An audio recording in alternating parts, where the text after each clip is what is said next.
नमस्कार दोस्तों, एक बार फिर से आप सभी का पीसीए हिंदी ज्ञान में हार्दिक अभिनंदन और स्वागत है।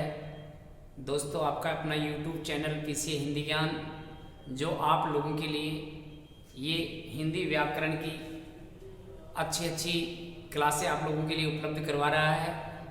मित्रों, सरल भाषा में हम आपको यहाँ सामान्य हिंदी की जानकारी दे रहे हैं जो हम यहाँ पर निरंतर क्लासों के माध्यम से निःशुल्क पढ़ रहे हैं। इनका कोई चार्ज आप लोगों से नहीं लिया जा रहा है।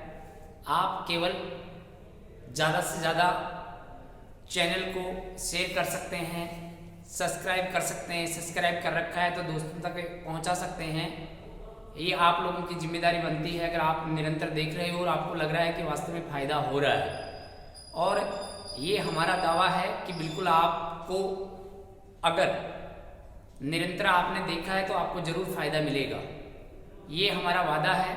हम सभी वीडियो आप लोगों तक निःशुल्क पहुंचा रहे हैं जो एक बेहतरीन कंटेंट के साथ में आप लोगों को सरल भाषा में प्रत्येक टॉपिक को क्लियर करते हुए हम आगे बढ़ रहे हैं, जो आपके जीवन में एक अच्छी सौगात लाने वाला पल होगा।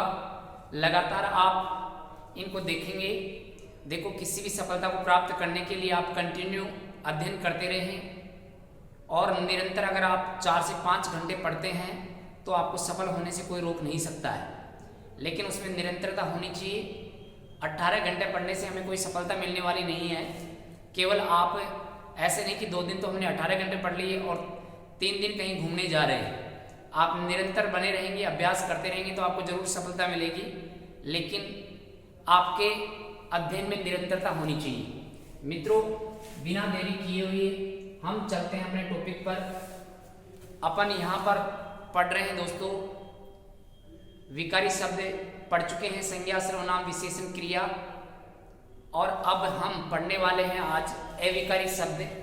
ये आपके सामने लिखा है कि अविकारी शब्द या अव्यय शब्द कौन से होते हैं मित्रों, अविकारी या अव्यय। तो देखिए कि परिभाषा आपके सामने लिखी हुई है। ऐसे शब्द जो लिंग वचन के अनुसार बदलते नहीं हैं, उनको अविकारी या अव्यय कहा जाता है। या फिर हम ऐसे याद रख सकते हैं कि लिंग वचन के अनुसार जिन शब्दों के रूप में कोई परिवर्तन नहीं आता है उन्हें दोस्तों अविकारी या अव्यय शब्द कहा जाता है। अब ये हम देख सकते हैं, स्टार्ट में हमने ये पढ़ा था कि रूप परिवर्तन के आधार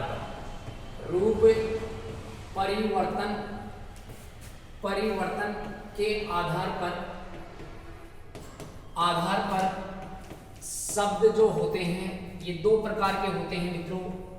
विकारी शब्द जो लिंग वचन के अनुसार बदल जाते हैं और अविकारी शब्द जो लिंग वचन के अनुसार बदलते नहीं हैं। इन्हीं को हम अव्यय भी कह सकते हैं। मित्रों, ज्यादातर शब्दावली आपको अव्यय देखने को मिलेगी कि कौन से अव्यय हैं। तो यहाँ पर हम चलते हैं बिना देरी किए हुए। ये परिभाषा इसकी हो गई। अब मित्रों हम आगे बढ़े तो यहाँ देखिए अव्यय या अविकारी शब्द कितने प्रकार के होते हैं मित्रों। विकारी शब्द की भांति ये भी 4 प्रकार के होते हैं। तो ये तो हो गया संख्यात्मक प्रश्न कि अव्यय या अविकारी शब्द कितने प्रकार के होते हैं। तो ये 4 प्रकार के होते हैं और एसएससी जीडी में यहाँ से बहुत बार यहाँ से प्रश्न पूछे जाते हैं। अधिकतर अव्यय या अविकारी शब्दों में 99% जो प्रश्न पूछे गए हैं वो पूछे गए मित्रों क्रिया विशेषण से। अब यहाँ पर क्रिया विशेषण को हम विस्तार से पढ़ने वाले हैं और यहाँ ये देखना है कि क्रिया विशेषण होते क्या हैं। अब ये हम विस्तार से पढ़ेंगे आगे। एक बार इनको देख लो कि 4 प्रकार के कौन कौन से हैं। क्रिया विशेषण आ गया है, समुच्च बोधक अव्यय आ गया है, समन्वय बोधक अव्यय आ गया है और विस्मय बोधक अव्यय आ गया है। ये चारों प्रकार के शब्द अविकारी या अव्यय कहलाते हैं। क्यों कहलाते हैं? क्योंकि ये चारों के चारों शब्द लिंग वचन के अनुसार इनमें कोई परिवर्तन नहीं आता है, इसी कारण इनको अव्यय या अविकारी कहा जाता है। अब मित्रों चलते हैं आगे। यहाँ पर देखिए आपके सामने 1 नंबर वाला लिखा हुआ है क्रिया विशेषण। अब देखिए दोस्तों, क्रिया विशेषण कहाँ होता है। पहले तो आप क्रिया विशेषण शब्दों की परिभाषा जान लो, क्योंकि ये किसी भी एग्जाम में पूछे जा सकते हैं कि क्रिया विशेषण शब्द क्या होते हैं। दोस्तों, ऐसे शब्द, ऐसे यहां पर ध्यान रख सकते हैं, ऐसे शब्द जो क्रिया से पहले, ऐसे शब्द जो क्रिया से पहले वाक्य में प्रयोग होते हैं, क्रिया से पहले वाक्य में प्रयोग होते हैं और क्रिया की विशेषता बताते हैं। क्या बताते हैं मित्रों? विशेषता। यहां पर ध्यान देना, आपके सामने लिखा है क्रिया विशेषण कौन से शब्द होते हैं? ऐसे शब्द जो क्रिया से पहले वाक्य में प्रयोग होते हैं और क्रिया की विशेषता बताते हैं। क्या बताते हैं? क्रिया की विशेषता बताते हैं। उन्हीं को दोस्तों हम क्रिया विशेषण कहते हैं। उन्हीं को क्या कहते हैं?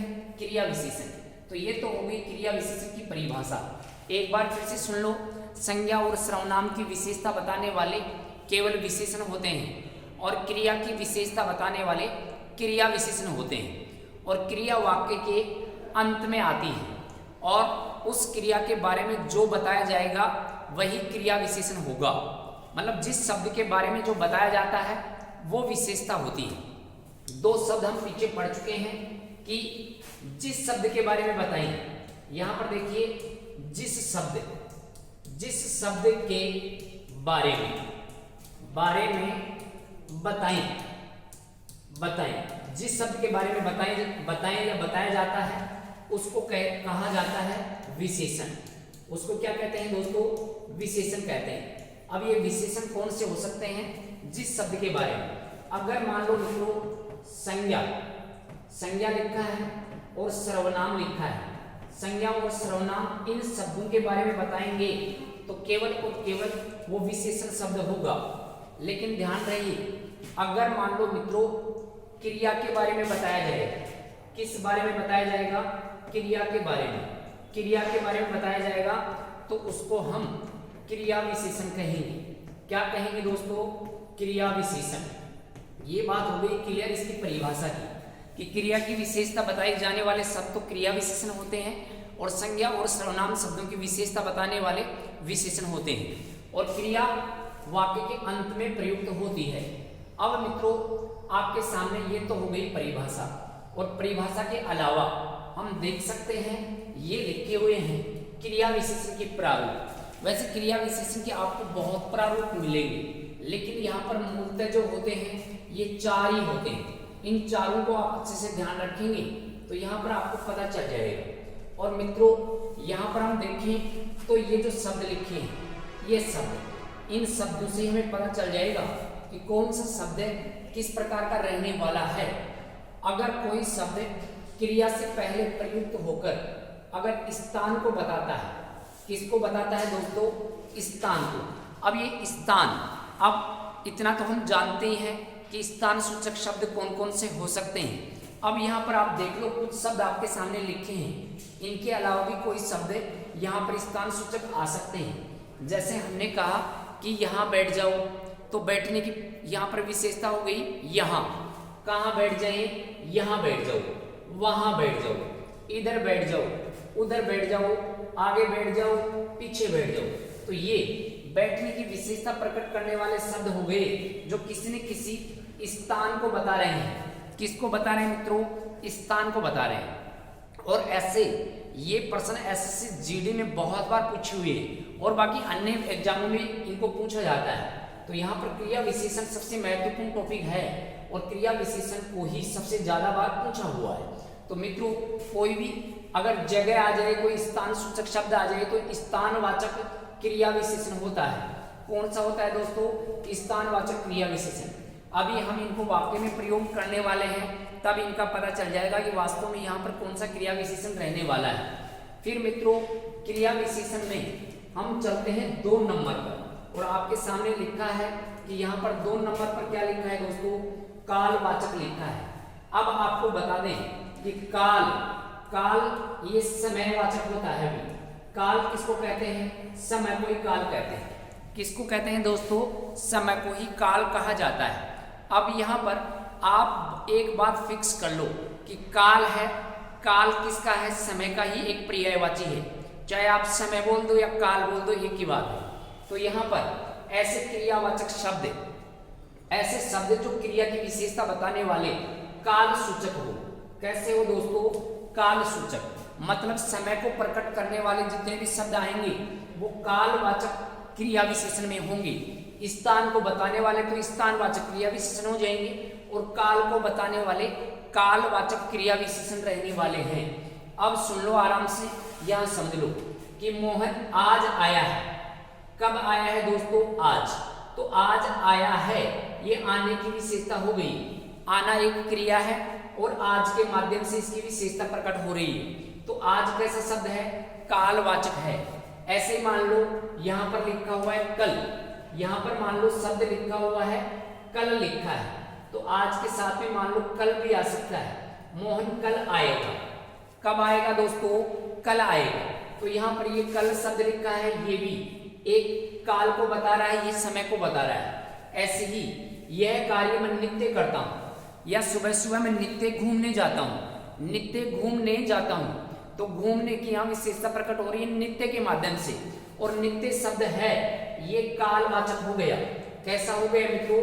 कालवाचक। ऐसे नित्य बोल दो या निरंतर बोल दो, एक ही बात है दोस्तों। निरंतर भी काल को ही बता रहा है। निरंतर हमें प्रयास करना चाहिए, प्रयास हमें निरंतर करना चाहिए। तो ऐसे निरंतर शब्द ये कालवाचक हो गया दोस्तों। हमें लगातार पढ़ना चाहिए, लगातार पढ़ना चाहिए, हर दिन पढ़ना चाहिए, हर दिन। तो देखो निरंतर आ जाए, दिन शब्द आ जाए, रोज शब्द आ जाए, ऐसे हैं। तो ये काल को बता रहे हैं। किसको बता रहे हैं दोस्तों? काल को बता रहे हैं। आज आया था, कल आएगा, नित्य आता है, लगातार आता है, परसों आएगा, निरंतर आएगा, एक दिन या कल के दिन आएगा, या कल आएगा, या इस दिन यह कार्य करेगा। तो वहां पर दिन शब्द आ गया है। ऐसे रोज, तो ये कहीं ना कहीं ये काल को बताने वाले हो गए। अब देखो दोस्तों आपके सामने लिखे हैं ये शब्द, तो इनको निर्धारित कैसे करेंगे? आज कोई स्थान है क्या? आज नहीं है, तो ये स्थान में नहीं आएगा। आज कोई रीति है क्या? कार्य करने का तरीका थोड़ी है, तो रीति में नहीं आएगा। आज कोई परिमाण या मात्रा प्रकट कर रहा है क्या? नहीं, तो ये परिमाण में भी नहीं आएगा। तो आज किस में आएगा? स्थान, ये कालवाचक में आ जाएगा। किस में आएगा दोस्तों? स्थानवाचक में आएगा।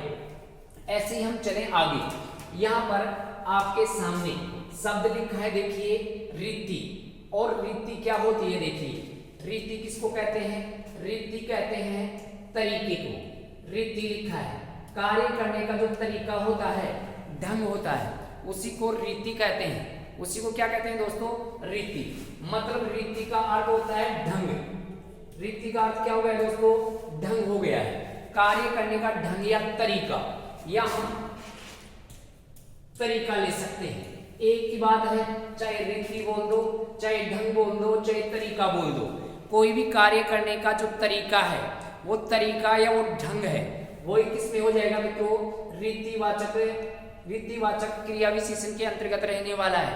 हमारे पढ़ने का तरीका, हमारे चलने का तरीका, हमारे खेलने का तरीका, हमारे खाने का तरीका, हमारे आने जाने का तरीका या आने जाने का ढंग, वही किस में रहेगा दोस्तों? रीतिवाचक क्रिया विशेषण में रहने वाला है। अब देख लो यहाँ पर लिखा है साइकिल से। मोहन साइकिल से आता है, बस से आता है, मोटरसाइकिल से आता है, पैदल आता है। देखो मोहन से जोड़ लो, सारे के सारे क्रिया की विशेषता बता रहे हैं। साइकिल से आता है, पैदल आता है। ऐसे हम बात करें धीरे धीरे आता है, तेज आता है, आराम से आता है। तो ये आने की रीति बता रहा है, आने के ढंग को बता रहा है। तो रीतिवाचक क्रिया विशेषण के अंतर्गत रहने वाले हैं। जैसे मोहन पैदल आता है, मोहन विद्यालय में पैदल चलकर आता है। कैसे आता है मित्रों? पैदल। तो ये चलने की विशेषता या आने की विशेषता हो गई पैदल, और पैदल एक तरीका या ढंग हो जाएगा। ऐसे ही हमें ध्यान से पढ़ना चाहिए। कैसे पढ़ना चाहिए मित्रों? ध्यान से। तो ध्यान से पढ़ना चाहिए, एक ढंग हो गया पढ़ने का, एक तरीका हो गया पढ़ने का। ऐसे ही हमें धीरे धीरे चलना चाहिए, या मोहन धीरे धीरे चलता है तो ये मोहन के चलने की विशेषता हो गई धीरे धीरे। या फिर ये बच्चा धीरे धीरे दौड़ता है, या फिर मान लो ये बच्चा धीरे दौड़ता है। कैसे दौड़ता है दोस्तों? धीरे। तो ये दौड़ने की यहाँ पर विशेषता प्रकट हो गई धीरे। तो धीरे एक उसका तरीका हो गया, उसका ढंग हो गया। या फिर धीरे धीरे चलता है तो ये चलने का उसका क्या हो गया दोस्तों? तरीका हो गया। घोड़ा तेज दौड़ रहा है। कैसे दौड़ रहा है दोस्तों? तेज। तो ये घोड़े का दौड़ने का तरीका हो गया, या घोड़े की जो दौड़ है उसकी विशेषता हो गई। तो तेज दौड़ता है, मोहन आराम से आता है। कैसे आता है? आराम से। तो सीधी सी बात यह है कि सभी में क्रिया के साथ कोई ऐसा शब्द लिखा हुआ हो जो किसी ढंग को बताए, जो किसी रीति को बताए, जो किसी तरीका को बताता है, वहीं पर रीतिवाचक क्रिया विशेषण मान लिया जाता है। तो ऐसे दोस्तों साइकिल से आना, पैदल आना, ध्यान से आना, धीरे धीरे आना, तेज आना, आराम से आना, तो ये सभी आने की विशेषता अर्थात उस आने के तरीके को बता रहा है। तो ये रीतिवाचक क्रिया विशेषण रहने वाला है। ऐसे शब्द वाक्य में प्रयोग हो जाते हैं और वाक्य में प्रयोग होकर उसकी क्रिया की विशेषता बता रहे हैं। क्रिया कैसे की जा रही है उसके बारे में बताया जा रहा है। अब क्रिया, अगर मान लो क्रिया कोई स्थान को बताए तो स्थानवाचक है, क्रिया किसी समय को बताए तो समयवाचक हो गया, और क्रिया में किसी रीति को बताया जाए, किसी ढंग को बताया जाए तो रीतिवाचक क्रिया विशेषण हो जाएगा। और वहां पर क्रिया में कोई मात्रा प्रकट हो, मात्रा, तो वहां पर परिमाणवाचक क्रिया विशेषण होता है। अब मित्रों मात्रा में हम पीछे भी पढ़ चुके हैं कि परिमाणवाचक विशेषण भी हम पढ़ चुके हैं। परिमाणवाचक विशेषण कहाँ होता है? ऐसे शब्द जो किसी मात्रा या परिमाण को बताते हैं, माप तोल, जिनका माप तोल बताया जाए वो तो परिमाणवाचक विशेषण में हो जाएंगे, क्योंकि माप तोल वाले पदार्थ संज्ञा शब्द होते हैं, द्रव्यवाचक संज्ञा, और उनके बारे में बताया जाए तो वो विशेषण हो गया अभी। अब यहाँ पर ऐसे ही जो माप वाले शब्द हैं या जो मात्रा प्रकट करने वाले शब्द हैं, वे शब्द किसी क्रिया से पहले प्रयुक्त होकर क्रिया की विशेषता बताएं तो वो परिमाणवाचक क्रिया विशेषण हो जाएंगे। एक बार फिर से देख लो, परिमाणवाचक विशेषण भी आया था पीछे, तो हम पढ़ चुके हैं कि संज्ञा और सर्वनाम की विशेषता बताने वाले तो किस में जाएंगे? विशेषण में। और यहाँ पर क्रिया की विशेषता बताने वाले क्रिया विशेषण में जाने वाले हैं। तो परिमाणवाचक क्रिया विशेषण में वो शब्द आएंगे जो कहीं ना कहीं मात्रा प्रकट करते हैं, जैसे वह अधिक खाता है, वह अधिक खाता है। अब देखो खाने की विशेषता प्रकट हो रही है, कितना खाता है? अधिक। तो यहाँ पर ये मात्रा प्रकट हो रही है खाने की, तो ये परिमाणवाचक क्रिया विशेषण हो जाएगा। या फिर लिखा है सोहन ने थोड़ा ही खाया। कितना खाया दोस्तों? थोड़ा। या मोहन थोड़ा खाना खाता है। कितना खाना खाता है? थोड़ा। अब यहाँ पर देखो खाना की विशेषता बताई जा रही है, और खाना कोई संज्ञा नहीं है, खाना यहाँ पर क्रिया है, और क्रिया के बारे में ही बताया जा रहा है। यहाँ पर ज्यादा, जैसे वह ज्यादा चला, वह ज्यादा चला, या फिर वह ज्यादा, उसने चाय ज्यादा पी, उसने चाय ज्यादा पी।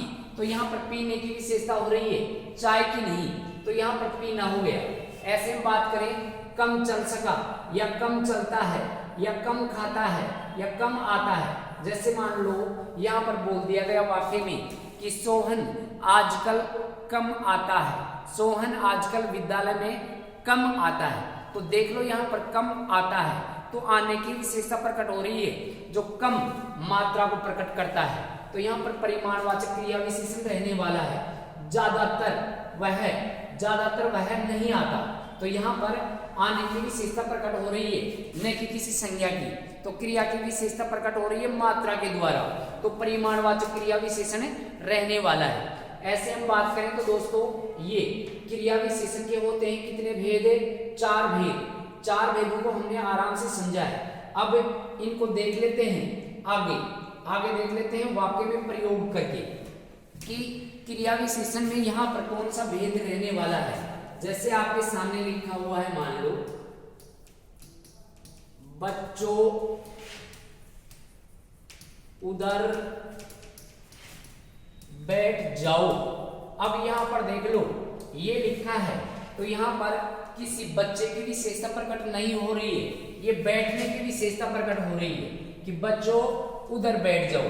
तो अब आप बताओ उधर कैसा शब्द हो गया अभी, स्थानवाचक। तो यहाँ पर स्थानवाचक क्रिया विशेषण हो जाएगा। स्थानवाचक क्या हो जाएगा दोस्तों, क्रिया विशेषण। पूछा जाएगा कि बताओ बच्चों उधर बैठ जाओ, यहाँ किस क्रिया विशेषण का प्रयोग हुआ है।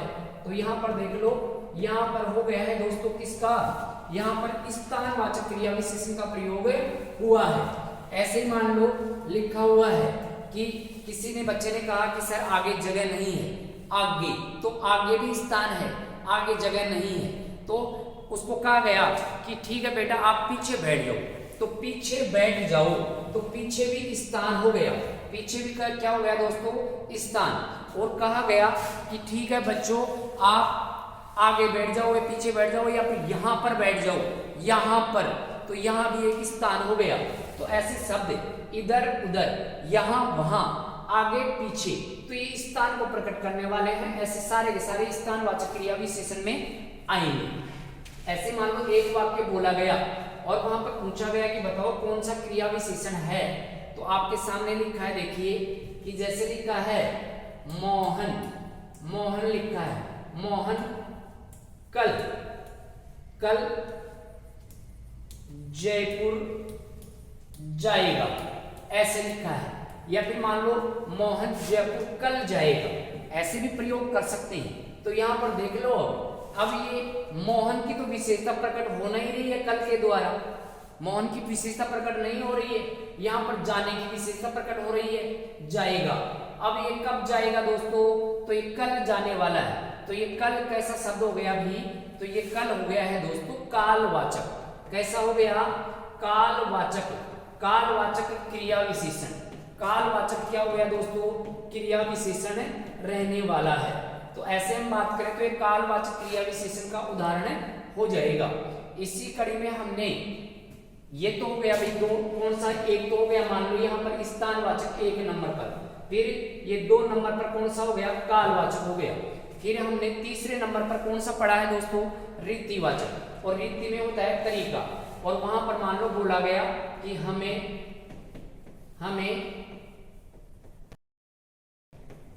ध्यान से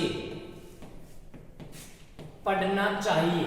अब देख लो दोस्तों, यहां पर हम बात करें तो कौन से शब्द की विशेषता हो रही है, हमें शब्द की विशेषता थोड़ी प्रकट हो रही है। अगर हमें की होती तो विशेषण ही होता, लेकिन यहाँ पर ध्यान से पढ़ना चाहिए। कैसे पढ़ना चाहिए मित्रों, ध्यान से। तो ये ध्यान एक रीति हो गया, ध्यान क्या हो जाएगा दोस्तों, रीतिवाचक, रीतिवाचक क्रिया विशेषण हो जाएगा, क्रिया विशेषण। तो रीतिवाचक क्रिया विशेषण हो जाएगा ऐसे। तो ऐसे हम बात करें तो ये रीतिवाचक क्रिया विशेषण के अंतर्गत आएंगे। तो ऐसे रीतिवाचक क्रिया विशेषण आ जाता है दोस्तों किस नंबर पर, तीसरे नंबर पर। और एक इसमें आता है कौन सा, परिमाणवाचक क्रिया विशेषण। और परिमाणवाचक में मात्रा प्रकट होती है कि जैसे वह अधिक खाता है। अब मान लो यहां पर लिखा है, तो यहां पर देखो वह तो एक सर्वनाम है, कोई वह की विशेषता प्रकट नहीं हो रही है, वह की विशेषता प्रकट नहीं हो रही है। यहां पर खाना की विशेषता प्रकट हो रही है। तो यहां पर खाना एक क्रिया है, खाना क्या है दोस्तों, क्रिया। और अधिक क्या है, मात्रा, अधिक क्या है, मात्रा। तो ये हो जाएगा परिमाणवाचक, परिमाणवाचक, वाचक क्रिया विशेषण, परिमाणवाचक क्रिया विशेषण रहने वाला है। तो ऐसे दोस्तों हम बात करें तो ये परिमाणवाचक क्रिया विशेषण हो जाएगा। अब दोस्तों ऐसे भी देख सकते हैं, देखिए लिखा है, चलो इस वह को हटा दो, तो ये लिखा है वाक्य अधिक खाता है, अधिक खाता है। तो यहाँ पर देखो सीधी सी बात है कि खाता, खाता है, ये खाना क्रिया है और इसकी विशेषता प्रकट किसके द्वारा हो रही है? अधिक के द्वारा। और ये अधिक क्या है? मात्रा। और मात्रा को क्या कहते हैं? परिमाण कहते हैं। मात्रा को क्या कहते हैं दोस्तों? परिमाण। तो ऐसे क्रियावाचक क्रिया विशेषण के बारे में हमने पढ़ा है। मित्रों, अविकारी शब्द 4 प्रकार के होते हैं: क्रिया विशेषण, समुच्चयबोधक, संबंधबोधक और विस्मयबोधक। आज वाले इस वीडियो में क्रिया विशेषण के बारे में सरल भाषा में अच्छी तरीके से वाक्य में उदाहरण देके हमने पढ़ा है। इसको एक बार आप यहाँ पढ़िए, फिर बुक का सहारा ले सकते हैं और वहाँ देख सकते हैं कि वास्तव में हमने जो पढ़ा वो सही है क्या। ऐसे ही मित्रों बाकी जो बचे हैं वो हम अगली क्लास में पढ़ने वाले हैं। तो मित्रों आज की क्लास में इतना ही बहुत है। आप अगली क्लास में हम रूबरू होंगे। आप अपने मित्र को देना। यहाँ पर इजाजत, और आज के लिए इतना ही काफी है। फिर मिलते हैं मित्रों अगले वीडियो के साथ में। ठीक है मित्रों, धन्यवाद। जय हिंद, जय भारत।